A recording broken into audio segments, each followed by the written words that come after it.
আমাৰ 6টা যি আলোচনাত বা চুক্তি স্বাক্ষৰকাৰী সংগঠন আছে তেওঁলোকৰ লগত আমি চুক্তিৰ বিভিন্ন দিশ যিসমূহ এতিয়াও ৰূপায়ণ কৰিবলৈ বাকী আছে সেই সম্পৰ্কত আমি খৰচি মাৰি আলোচনা কৰিলোঁ। বিশেষকৈ গোচৰ প্ৰত্যাহাৰ, সংবিধানৰ সংশোধনী, এই গোটেই বিষয়বিলাক আলোচনা হ'ল আৰু আমি এটা এটাকৈ যাতে চুক্তিত স্বাক্ষৰিত বিষয়সমূহ মীমাংসা কৰিব পাৰি তাৰ বাবে কিছু আমি সিদ্ধান্তও আজি গ্ৰহণ কৰিছোঁ।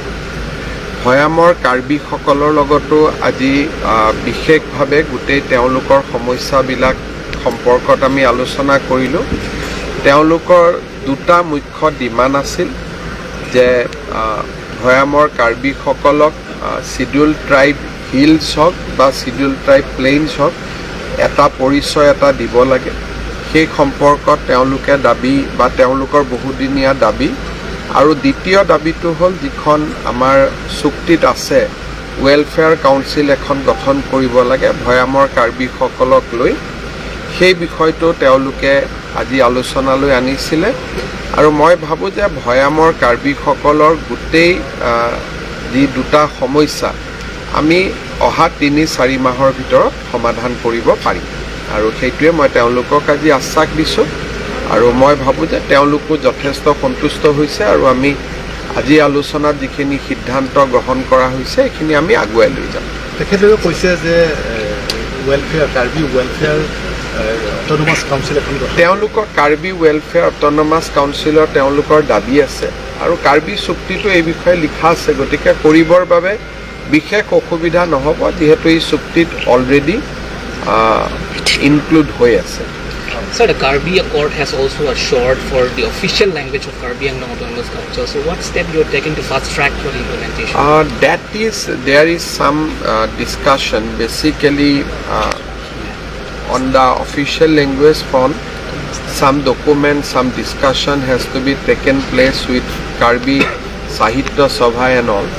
So that is pending. I think once I'll meet them tomorrow. So we'll be able to discuss with them. আৰু আজি 100 কোটিতকৈ অধিক কেইবাটাও প্ৰকল্প আছে, গতিকে আজি এতিয়া অলপমান ৰাইজৰ লগত বা যিমানকেইটা নতুন প্ৰকল্প আছে গোটেইকেইটাৰ আমি শুভ উদ্বোধন কৰিব পাৰিম। ছাৰ, পঞ্চায়ত ইলেকশ্যনক লৈ কংগ্ৰেছে এটা অভিযোগ কৰি আছে যে কংগ্ৰেছে আমাৰ বিজেপিয়ে প্ৰশাসনক লগাই বাধা দিছে কিবা চাওক, গোটেই কথাটো হ'ল যে পঞ্চায়ত ইলেকশ্যনত যিবিলাক ব্যক্তি থিয় হয় তেওঁলোক সকলোৱে জনা বুজা ব্যক্তি আৰু 300তকৈও ওপৰত জিলা পৰিষদৰ সদস্য সংখ্যা আছে আৰু পঞ্চায়তৰ যি মেম্বাৰ সি প্ৰায় 2000ৰো ওপৰত আছে। তাততো বিশেষ কোনো সাংঘাতিক উইড্ৰল হোৱা নাই যে এনেকুৱা যে গোটেই সমষ্টিবিলাকতে উইড্ৰল হৈ গৈছে, তেনেকুৱাটো হোৱা নাই। আৰু মেম্বাৰতো এইবাৰ আটাইতকৈ হায়েষ্ট মানুহে ইলেকশ্যন খেলিছে। গতিকে যদি কিবা ঘটনা ঘটিলহেঁতেন তেতিয়াহ'লে অসমৰ চাৰিওফালৰ পৰা খবৰবোৰ আহিলেহেঁতেন। গতিকে এটা কংগ্ৰেছে কৈ আছে, কিন্তু স্থানীয় কোনো খবৰ মই বাতৰি কাকততো দেখা নাই, টিভিতো দেখা নাই যে কিবা জোৰ জবস্তি হৈছে আৰু ৰাভা আচঙো হৈ গ'ল, ক'তোতো বিক্ষিপ্ত ঘটনা নাই। গতিকে তেওঁলোকে যদি কিবা ক'ব পাৰে, তেওঁলোকে কৈছে যে অমুক জেগাত অমুক হৈছে, তো ইমান অসমত 22,000 গাঁও আছে, তাৰ ভিতৰত তেওঁলোকৰ উদাহৰণ দিয়ে এটা নহ'লে দুটা। গতিকে যেতিয়া 22,000 গাঁৱত ইলেকশ্যন হ'ব, ক'ৰবাত নহয় ক'ৰবাত এটা দুটা খুটি নাটি থাকিব। সেইখিনিকে যদি তেওঁলোকে প্ৰশাসনক জনায়, প্ৰশাসনে তৎকালীনভাৱে ব্যৱস্থা গ্ৰহণ কৰিব, প্ৰশাসন নিৰপেক্ষ থাকিব, আৰক্ষী জিলা প্ৰশাসন নিৰপেক্ষ থাকিব। আমি বিচাৰোঁ যে ইলেকশ্যনটো ভাল কৰি হওক আৰু ইয়াত কোনো গণ্ডগোল হ'ব নালাগে, খেলি মেলি হ'ব নালাগে আৰু অসমৰ সুনামত যাতে ক'তো চেকা নপৰে।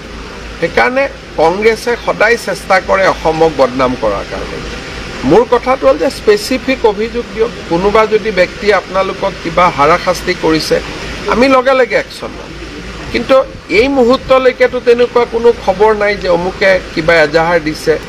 প্ৰদ্যুৎ বৰদলৈ আৰু ভূপেন বৰাই ডিজিপিক কৈছে, কিন্তু কেণ্ডিডেট কোনেওতো ক'তো এজাহাৰ দিয়া নাই। যদি কিবা এজাহাৰ দি আমি তৎকালীন ব্যৱস্থা হাতত লওঁ।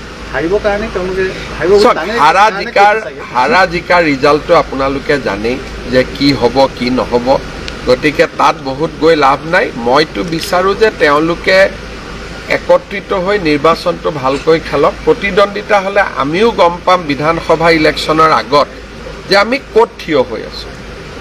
আমিও জানিব লাগে যে আমাৰনো আজি লোকসভা হৈ গ'ল, প্ৰায় এটা বছৰ হ'ব, বিধানসভা ইলেকশ্যন এটা বছৰ পিছত আছে।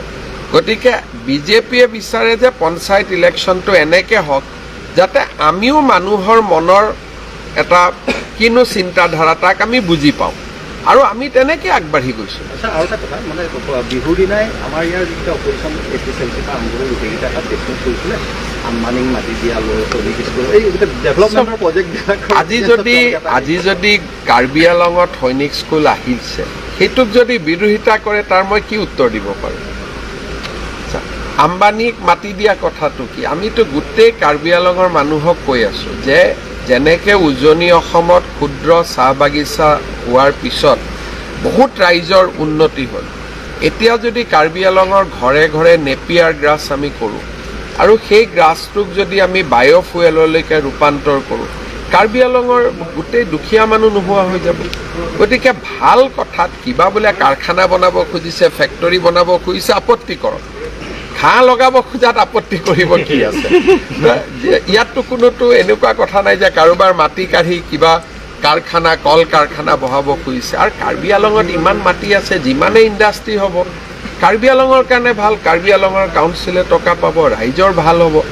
কোনোবা বহি থকা মানুহক কোনোবাই এভিকশ্যন কৰাটো সেইটো আমিও নিবিচাৰোঁ, কিন্তু কাৰ্বি আংলঙৰ উন্নতি হ'লে ভাল, সেইটোতো বেয়া পাবলগীয়া একো কথা নাই। তেওঁলোকে বুজি নাই পোৱা হয়তো। আজি সৈনিক স্কুলখন আহিলে কিমান নাম হ'ব, ভাবক যে ভাৰতৰ এখন সৈনিক স্কুল আছে, যে আমাৰ ক'ত আছে? কাৰ্বি আংলঙত আছে। যদি তাত আপত্তি কৰিলেতো মোৰতো কোনো উত্তৰ নাই।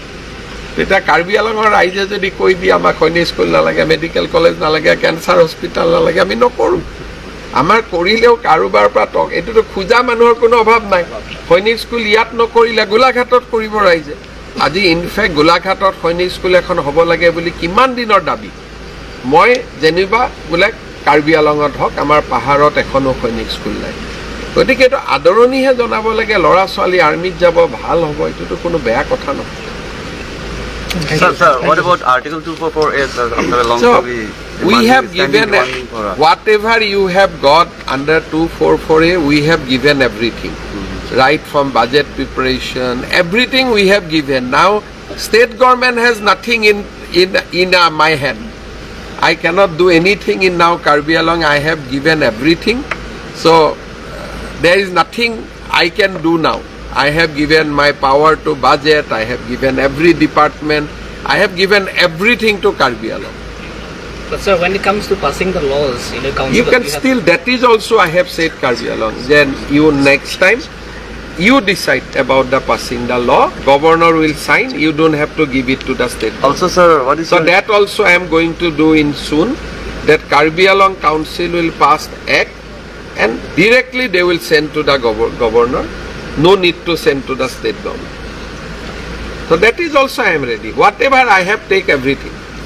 Also, sir, what is your stand for our PGR situation? PGR is whatever as per law. PGR should be clear. That is the only thing. But High Court you have to fight. It is an order by High Court. State government has already said that whatever law allow you do everything. But High Court we cannot control High Court. Now, High Court is above me. But I have given another advice that we can in the PGR land we can construct an airport for the people of Karbi Anglong, and I can push that because other side they have said not good, but this side we can also think of doing a good airport. Yes, sir. Land will be utilized, Yes, yes. and whoever will be affected will give them compensation. Yes, We'll go to the High Court. We'll give them compensation. We'll give them Jirat value, whatever. Even if we construct a road, then people get compensation from government. So we can utilize PGR land also in a good way. There is no problem. But only thing, I don't like when two community fights.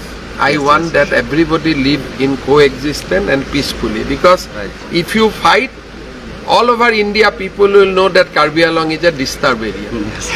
So we should amicably, we should sit across the table and we should resolve. Everybody is our brothers and sisters. You just do not allow fresh people to come. Whoever is originally here, they should be treated as a brothers and sisters. আৰু এটা বেলেগ প্ৰসংগ হাওৰাঘাট পৰিষদৰ সমষ্টি ইতিমধ্যে MSK আকস্মিকভাৱে মুখ্যমন্ত্ৰী হ'লে তাক উপনিৰ্বাচন এবছৰমান লাগে কৰোঁতে, কাৰণ ভোটাৰ তালিকা সংশোধন কৰিব লাগিব, ইটো সিটো কাম কৰিব লাগিব। গতিকে আমাৰ বড়োলেণ্ডতো আছে কেতিয়াবা, কাৰণ এতিয়া ইয়াত ইলেকশ্যন হ'ল, নেক্সট ইলেকশ্যন কমিশ্যনে পাতিব লাগিব, BTR, Mising council, Sonowal council, ইমান ইলেকশ্যন। গতিকে তাৰ মাজত কোনোবা এটা সময়ত হাওৰাঘাটটো পাতিব। এতিয়া MLA ক চাই থাকিব দিছোঁ যাতে ৰাইজৰ ক্ষতি নহয়। Thank you, sir. Thank you.